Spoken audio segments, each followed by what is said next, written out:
오늘 우리에게 주시는 하나님의 말씀은 에스겔 37장 말씀입니다. 에스겔 37장 1절부터 10절까지 말씀, 구약성경 1208페이지에 있습니다. 에스겔 37장 1절부터 10절까지 말씀을 저 먼저 여러분 먼저 교독하겠습니다. 여호와께서 권능으로 내게 임재하시고 그의 영으로 나를 데리고 가서 골짜기 가운데 두셨는데 거기 뼈가 가득하더라. 나를 그 뼈 사방으로 지나가게 하시기로 본즉 그 골짜기 지면에 뼈가 심이 많고 아주 말랐더라. 그가 내게 이르시되 인자야 이 뼈들이 능히 살 수 있겠느냐 하시기로 내가 대답하되 주 여호와여 주께서 아시나이다. 또 내게 이르시되 너는 이 모든 뼈에게 대언하여 이르기를 너희 마른 뼈들아 여호와의 말씀을 들을지어다. 주 여호와께서 이 뼈들에게 이같이 말씀하시기를 내가 생기를 너희에게 들어가게 하리니 너희가 살아나리라. 너희 위에 힘줄을 두고 살을 입히고 가죽으로 덮고 너희 속에 생기를 넣으리니 너희가 살아나리라. 또 내가 여호와인 줄 너희가 알리라 하셨다 하라.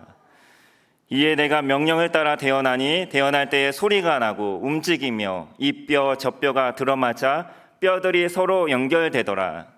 내가 보니 그 뼈에 힘줄이 생기고 살이 오르며 그 위에 가죽이 덮이나 그 속에는 생기는 없더라. 또 내게 이르시되 인자야 너는 생기를 향하여 대언하라. 생기에게 대언하여 이르기를 주 여호와께서 이같이 말씀하시기를 생기야 사방에서부터 와서 이 죽음을 당한 자에게 불어서 살아나게 하라 하셨다 하라. 이에 내가 그 명령대로 대언하였더니 생기가 그들에게 들어가매 그들이 곧 살아나서 일어나 서는데 극히 큰 군대더라. 아멘. 오늘은 이 뼈들이 능히 살 수 있겠느냐라는 제목으로 말씀을 전하겠습니다. 에스겔서에는 이스라엘이 망하고 바벨론의 포로로 잡혀간 후에 이스라엘의 회복을 예언하는 환상들이 많이 나옵니다. 이스라엘이 결국에는 회복이 될 것이다. 오늘 마른 뼈가 살아나는 것도 완전히 망한 것 같아 보이는, 죽은 것 같아 보이는 이스라엘이 반드시 회복이 될 것이라는 희망을 주는 말씀입니다. 에스겔이 이런 환상을 보면서 절망에 빠진 이스라엘 백성들을 위로하고 격려를 하면서 회복될 날을 꿈꾸게 했던 것입니다. 하나님께서 에스겔을 환상 가운데 어느 골짜기로 데려가십니다. 뼈들로 가득한 곳이었습니다. 그런데 뼈들의 상태가 어떻습니까? 매우 말라 있었다라고 말씀하고 있습니다. 그런데 하나님이 말씀하십니다. 이 뼈들이 능히 살 수 있겠느냐? 그리고 에스겔이 하나님의 말씀을 대신 전하니 뼈들이 다시 살아났다는 것이죠. 이스라엘이 지금 죽은 것처럼 망한 것처럼 보이지만 하나님께서 다시 회복시켜 주실 것을, 다시 살리실 것을 말씀을 하시는 것입니다. 또한 이 말씀은 우리들에게도 주시는 말씀이죠. 우리들의 모습은 어떻습니까? 살아있지만 마른 뼈와 같은 모습일 수 있습니다. 저 크리스마스 트리가 있지 않습니까? 크리스마스 트리는 죽은 나무입니다. 죽은 나무. 살아있는 나무가 아닙니다. 겉에 휘황찬란한 장식을 하고 반짝반짝거리는 전구를 달고 그래서 마치 살아있는 것처럼 보이지만 죽은 나무입니다. 밑동이 잘려 있기 때문에.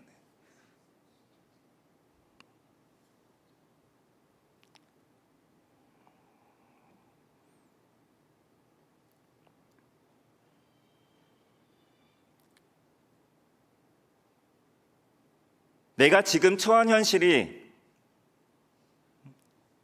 이 마른 뼈와 같다고 생각을 할 수가 있습니다. 세상적으로 돈을 많이 벌고 성공한 것 같은데 죽은 사람처럼 살아가는 사람이 얼마나 많이 있습니까? 몸은 멀쩡하지만 생기가 없어 보이거나 힘없이 고개 숙이며 살아가는 사람들이 얼마나 많이 있습니까? 교회도 죽은 것 같은 교회도 있습니다. 요한계시록에 나오는 사대교회처럼 말입니다. 마른 뼈가 가득한 골짜기입니다. 도저히 회복이 불가능한 상태입니다. 이제는 끝났다, 그렇게 생각되는 상태에서 다시 살아날 수 있다는 소망을 보는 것입니다. 하나님께서 에스겔에게 묻습니다. 이 뼈들이 능히 살 수 있겠느냐? 우리도 마른 뼈 같은 상황에 처할 수 있습니다. 사람과의 관계가 더 이상 회복이 불가능할 정도로 그렇게 깨진 상황에 놓여질 수 있습니다. 내가 애써 일구어 놓은 일들, 사업이 망해서 이젠 끝났다 싶은 그런 절망적인 상태도 있습니다. 가정의 심각한 위기 상황 가운데 하나님은 우리에게도 물으십니다. 너의 그 상황이 다시 회복될 수 있겠느냐? 다시 살아날 수 있겠느냐? 그때 우리가 함부로 끝났습니다, 안 됩니다, 회복 불가능할 것 같습니다, 그렇게 말하지 말라는 것이죠. 하나님이 이 뼈들이 능히 살겠느냐? 에스겔에게 질문하셨을 때 에스겔은 함부로 대답하지 않았습니다. 주께서 아십니다. 주님이 아십니다. 이 말은 하나님, 저는 잘 모르겠습니다. 제가 볼 때는 불가능해 보이지만 하나님은 하실 수 있지 않습니까? 하나님은 하실 수 있음을 내가 압니다. 하나님이 말씀하시죠. 내 말을 대신 전해라. 하나님은 에스겔에게 너가 좀 어떻게 해봐. 이 뼈들 너가 좀 어떻게 해봐. 너가 좀 한번 살려봐. 그러시지 않았습니다. 하나님 우리에게도 불가능해 보이는 상황 가운데 우리 보고 한번 일어서 봐라. 뭐하고 있니? 일어나 봐.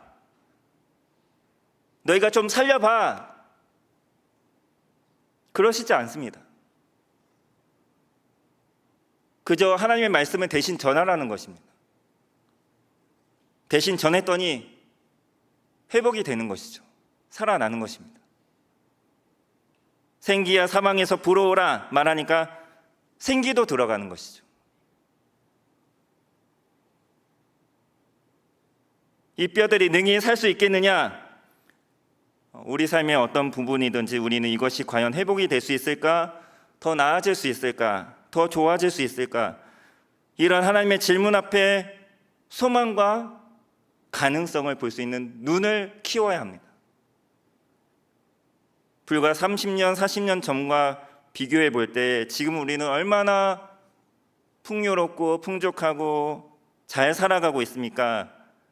그런데 왜 과거보다 지금이 더 절망스럽고 절망하고 낙담하는 사람들이 더 많아진 건 왜입니까? 특별히 청년들 희망이 없습니다. 작년에 이 근방에서도 그렇고 전국 각지에서 일면식도 없는 사람을 갑자기 찔러 죽이는 묻지마 살인이 얼마나 많이 일어났습니까? 길을 걷기가 매우 무서울 정도로 사람이 많이 다니는 길은 더 무섭습니다. 그렇게 칼부림을 한 사람들의 마음은 어떨까요? 나는 이렇게 불행한데 너는 참 행복하구나. 너도 나와 같이 불행해졌으면 좋겠다. 이런 심보로 아마 그런 끔찍한 일을 한 것이 아닐까요? 그때까지는 나름대로 살아보겠다고 발버둥을 쳐보지만 안 되는 것이죠. 세상이 자신의 꿈을 가로막는다고 잘못 오해를 해서 그런 끔찍한 일들을 벌이는 것입니다. 요즘 청년들이 차근차근 돈을 모아서 미래를 준비하는 일이 참 쉽지가 않습니다.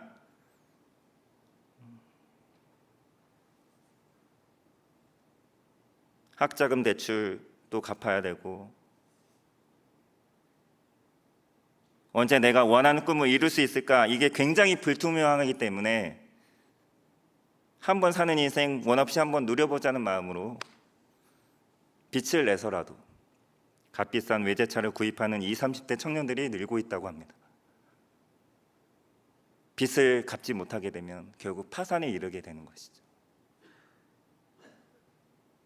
이 뼈들이 능히 살 수 있겠느냐? 우리가 보는 나와 다른 사람의 형편과 세상의 모습이 어떠한들, 우리 믿는 사람들이 가져야 할 중요한 자세가 무엇입니까? 희망을 보는 것입니다. 가능성을 보는 것입니다. 그리고 기도하는 것이죠. 답이 없는 세상, 뼈들이 살아날 수 있겠니? 그 질문에 비관적인 대답을 할 수밖에 없는 상황이지만, 우리는 할 수 없지만 하나님께서 하실 수 있음을 믿고 하나님의 말씀을 전하는 것입니다.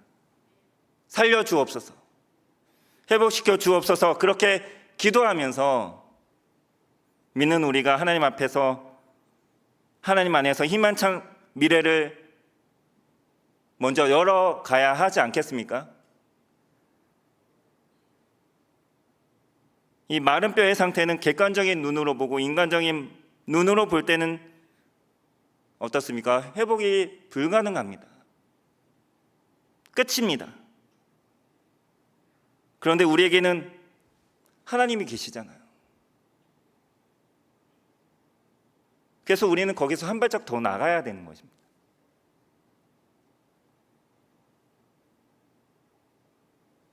살아계신 하나님께서 과연 어떻게 일하실지 그것을 볼 수 있어야 하는 것이죠.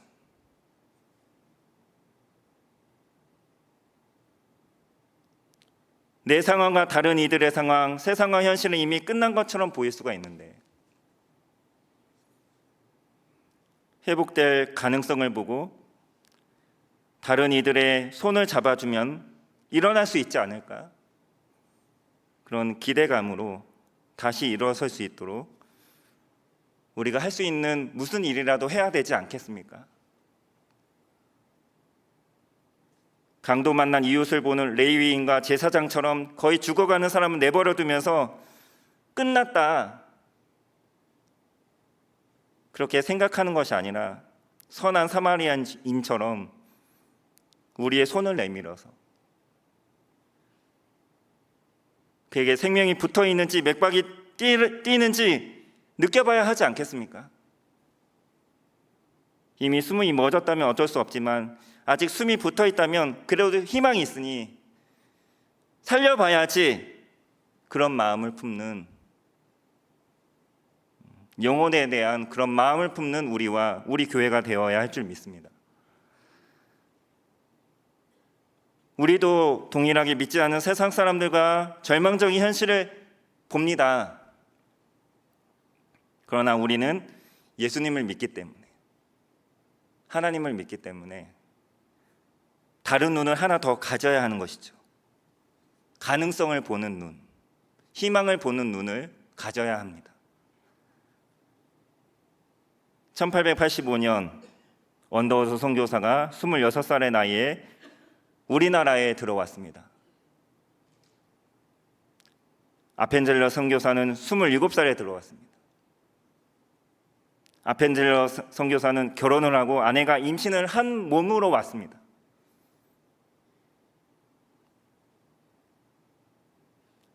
그들이 비행기 타고 온 게 아닙니다. 배를 타고 수십 일을 걸러서 왔습니다. 얼마나 힘들었겠습니까? 배멀미도 심하고. 그렇게 힘들게 온 사람들이 막상 도착해 보니 더 막막합니다. 깜깜합니다. 그때 언더우드 선교사가 남긴 기도문이 있습니다. 주여, 지금은 아무것도 보이지 않습니다. 주님, 메마르고 가난한 이곳 조선 땅, 나무 한 그루 시원하게 자라오르지 못하고 있는 이 땅에 저희들을 옮겨와 심으셨습니다. 그 넓고 넓은 태평양을 어떻게 건너왔는지 그 사실 자체가 기적입니다.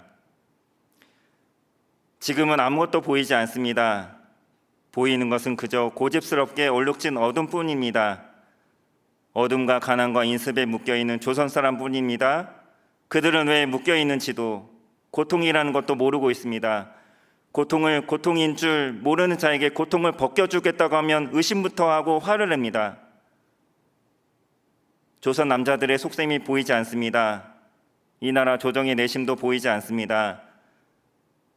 가마를 타고 다니는 여자들을 영영 볼 기회가 없으면 어쩌나 합니다. 조선의 마음이 전혀 보이지 않습니다. 그리고 저희가 해야 할 일이 전혀 보이지 않습니다. 그러나 주님, 순종하겠습니다. 겸손하게 순종할 때 주께서 일을 시작하시고 그 하시는 일을 우리들의 영적인 눈으로 볼 수 있는 날이 있을 줄 믿나이다. 믿음은 바라는 것들의 실상이요 보지 못하는 것들의 증거니라고 하신 말씀을 따라 조선의 믿음의 안날을 볼 수 있게 될 것을 분명 믿습니다. 지금은 우리가 황무지 위에 맨손으로 서 있는 것 같사오나, 지금은 우리가 서양 귀신이라고 손가락질 받고 있사오나, 저희들이 우리 영혼과 하나인 것을 깨닫고 하늘나라의 한 백성, 한 자녀임을 알고 눈물로 기뻐할 날이 있음을 믿나이다. 지금은 예배드릴 예배당도 없고 학교도 없고 그저 이곳 모든 사람들로부터 경계와 의심과 멸시와 천대함이 가득한 곳이지만 이곳이 머지않아 은총의 땅이 되리라는 것을 믿습니다. 주여, 오직 제 믿음을 붙잡아 주소서.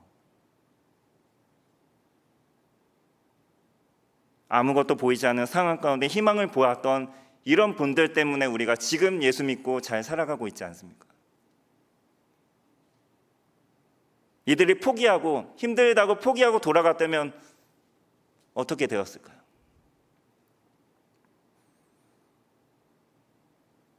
깜깜한 이 땅에 아무것도 보이진 않은 것 같았지만 희망과 가능성을 하나님 안에서 찾은 것입니다. 소망의 눈을 가지고 본 것이죠. 우리는 과연 이 언더우드 선교사처럼 내일에 대한 희망을 가지고 살아가고 있습니까? 우리 다음 세대, 우리 자녀들을 바라볼 때에도 하나님께서 불어넣으신 생기로 다시 일어날 것을 바라보고 있습니까?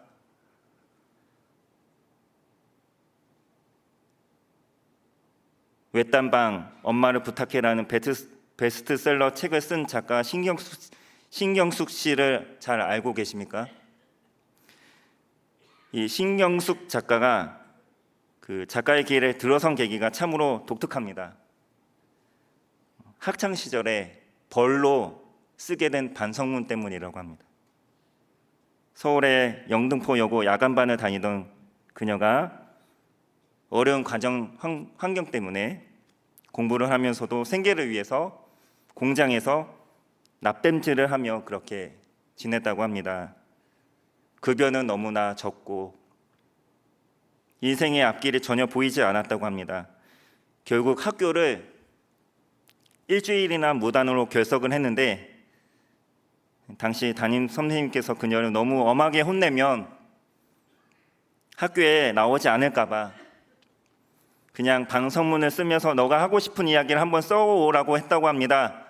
그래서 그녀가 반성문을 써왔는데 대학 노트 20장이 넘는 분량에 자신이 이 이야기를 구구절절 썼다고 합니다.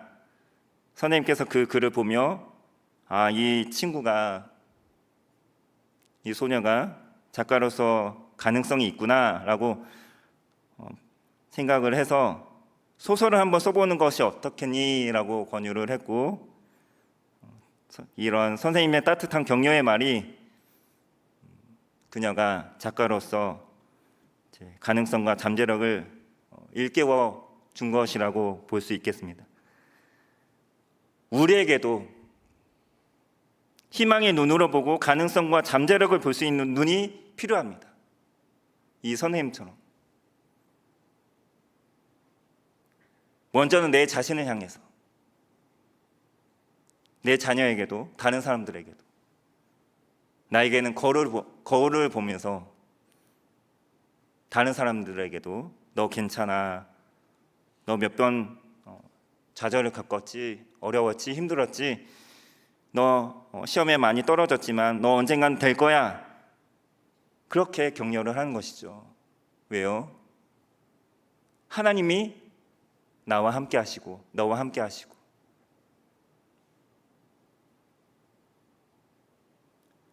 나와 너를 지으시고 만드신 분이 얼마나 대단하신 분이신데 우리 스스로부터 그러한 생각을 가져야 되지 않겠습니까? 하나님은 에스겔에게 마른 뼈를 다시 살려보라고 하지 않으셨다는 거,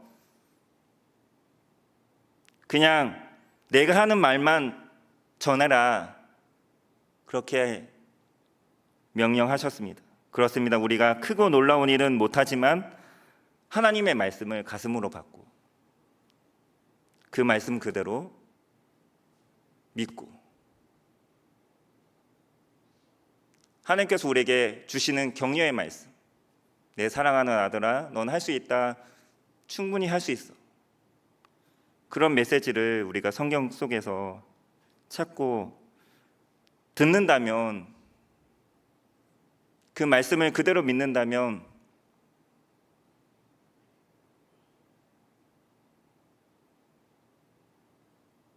예수님께서 죽은 나사로를 살리셨습니다. 예수님께서 무덤 앞에 서서 돌을 옮겨 놓으라, 그렇게 말씀하셨는데 사람들은 주님 이미 죽은 지 나흘이나 지났습니다, 끝났습니다, 썩어서 냄새가 심합니다, 그런 말들을 하죠. 그러나 주님은 믿기만 하라는 것입니다. 그리고 나사로야 나오너라 말씀하시니까 나사로가 수족이 배로 동인 채 걸어 나오는 것이 아닙니다. 죽은 자가 살아나는 기적에 대해 말씀드리는 것이 아니라 어떤 상황이 있든지 우리가 절망하지 말자는 것입니다. 이젠 끝났다, 희망이 없다, 그런 말이 아니라 그래도 한번 해보자, 하나님이 일하실 것을 한번 기대해보자, 그런 말을 우리가 할 수 있어야 합니다. 하나님께서 오늘도 우리에게 그런 희망과 소망을 불어넣어 주시길 간절히 소원합니다. 말씀을 맺겠습니다. 사랑하는 성도 여러분, 우리는 무엇 때문에 절망하고 낙심합니까? 절망적인 상황 속에서 우리는 무엇을 보고 있습니까? 내 자녀가 조금 미숙해도 하나님께서 이 아이에게 분명 뭔가 특별한 것을 주셨을 거야. 그냥 보내지 않으셨을 거야. 이 세상에 뭔가 목적이 있고 하나님께서 이 아이를 통해서 이루실 뭔가 뜻과 목적과 계획이 있기 때문에 보내시지 않았을까? 그런 기대 속에서 키우면 희망이 보이는 것입니다.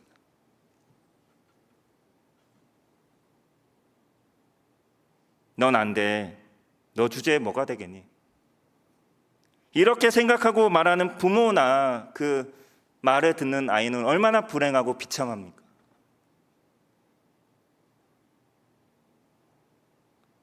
희망과 가능성을 볼 수 있는 눈이 우리에게 절실히 필요합니다. 세상을 향한 교회의 태도도 그래야 합니다. 말세다. 어르신들 그런 말씀 많이 하시죠. 말세다. 망했다. 희망이 없는 세상이다. 그런 비관적인 말들이 아니라 우리 청년들과 다음 세대들을 통해서 하나님께서 과연 어떤 놀라운 일들을 이루실지 기대하면서 비록 혼탁하고 혼란스럽고 그런 세상이지만 우리가 이 땅을 다시 회복시킬 수 있다는 믿음을 가진다면 하나님께서 우리를 통해 일하실 줄 믿습니다. 여러분, 무엇을 보고 계십니까? 살아날 가능성이 있음에도 거의 죽은 것이나 마찬가지라고 하면서 방치해 두기도 합니다.